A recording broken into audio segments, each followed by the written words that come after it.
गोरख के बाद ये दूसरी सबसे बड़ी माउंटेन पीक है जहाँ पे हम अभी जा रहे हैं। तो अभी यहाँ पे अभी पहुँचे नहीं है, लेकिन इतनी ठंड है यहाँ पे, ठंडी ठंडी हवा महसूस हो रही है।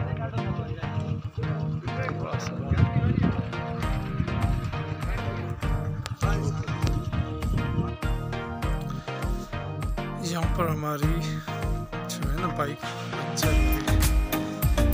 ये देखिए पहाड़ी सिलसिला है, यहाँ से ये लास्ट माउंटेन रेंज है, इसके आगे बलूचिस्तान एरियाज है।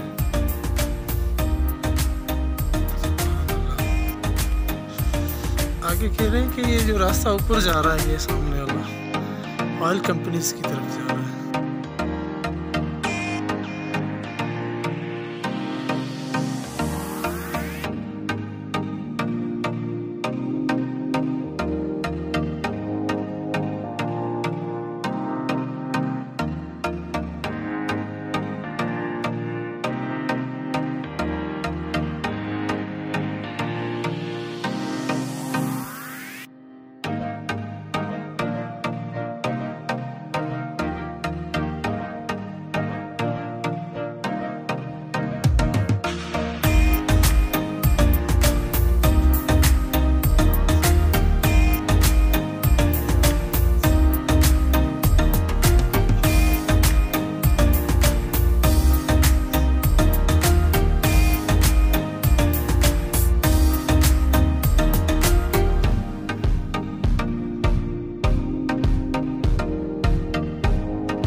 खीर रेंज जो ही सिलसिलो आहे, ॾाढा जबल जेके सॾींदा आहिनि, पंहिंजी ख़बर बि